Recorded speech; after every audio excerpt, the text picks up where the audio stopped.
e irmãs, a paz de Jesus. Meu nome é Edma, sou solteira, moro em Santa Helena de Goiás, participo do grupo de oração Nossa Senhora Aparecida e atualmente coordeno o Ministério de Formação na Diocese de Jataí.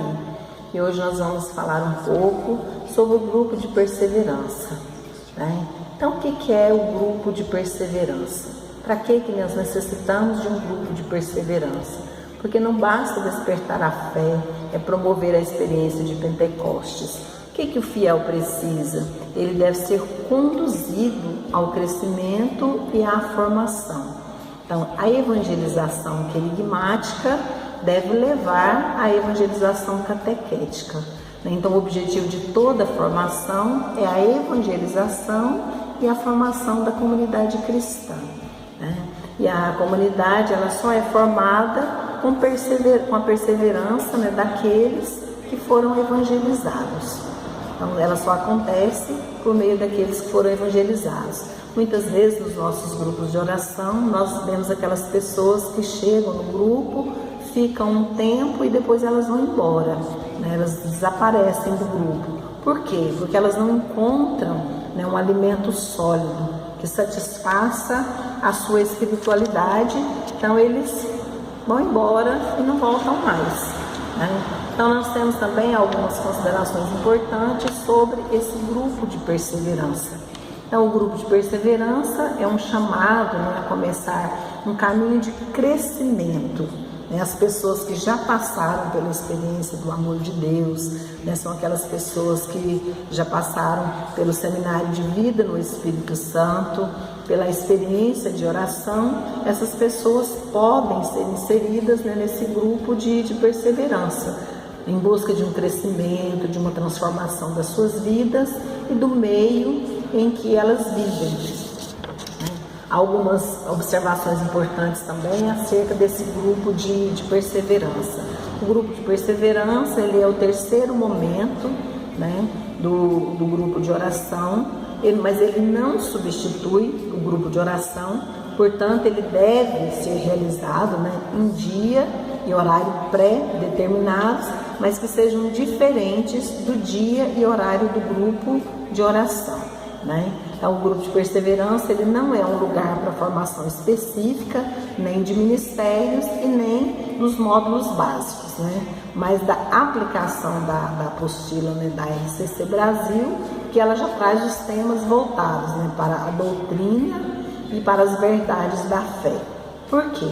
Porque todo o ensino ministrado, né, no grupo de perseverança, ele precisa ter como base a Sagrada Escritura, né, a Palavra de Deus, né, e está baseado também na Santa Tradição e o Ministério da Igreja, o Magistério da Igreja, né?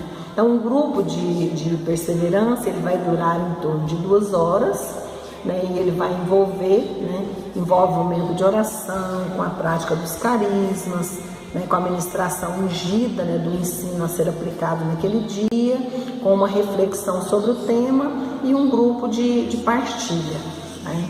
Ele vai acontecer. E como que nós organizamos esse grupo de perseverança? Assim como o grupo de oração, ele também tem um coordenador, que pode ser o mesmo coordenador do grupo de oração, pode ser o coordenador do Ministério de Formação, né? E se destina a todos os membros, né, como eu já disse antes, que já tenham passado pelo seminário de vida no Espírito Santo e pela experiência de oração. Isso inclui também o coordenador, né, e o núcleo de serviço. Todos, né, devem estar inseridos também nesse grupo de perseverança.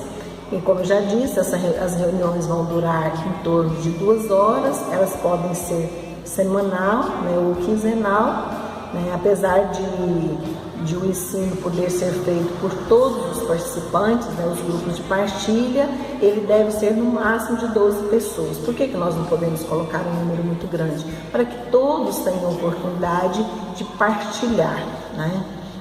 Tenham a oportunidade de falar o que eles aprenderam, né, com aquele tema, com aquele ensino.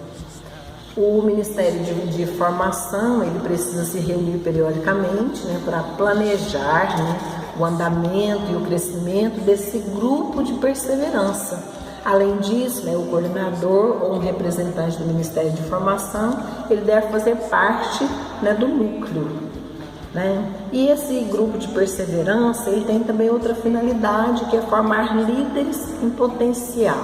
O que quer dizer isso? Né, que o grupo de perseverança, ele é um lugar propício, né, para o desenvolvimento de líderes futuros, né, de coordenadores, de servos, né, de formadores, né? Por isso que é importante a aplicação, né?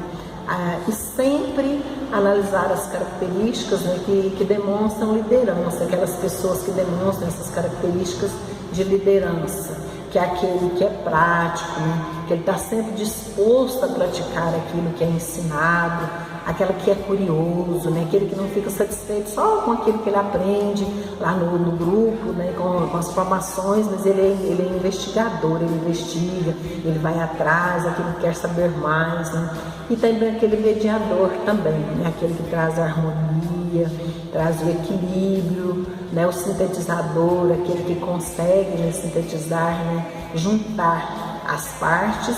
E temos também aquele proponente de ideias, né, que é aquele que propõe as ações, né, que mantém as coisas em andamento, ele está sempre disposto, né. E nós temos também a fundação bíblica, né, que agora nós vamos ver lá na palavra, né, que está em Atos, no capítulo 2, a partir do versículo 42, né, que a palavra diz assim para nós, né, o tema é a virtude dos primeiros apóstolos, dos primeiros cristãos. Perseveravam eles na doutrina dos apóstolos, nas reuniões em comum, na fração do pão e nas orações. De todos eles se apoderou o temor, pois pelos apóstolos foram feitos também muitos prodígios e milagres em Jerusalém, e o temor estava em todos os corações. Palavra do Senhor.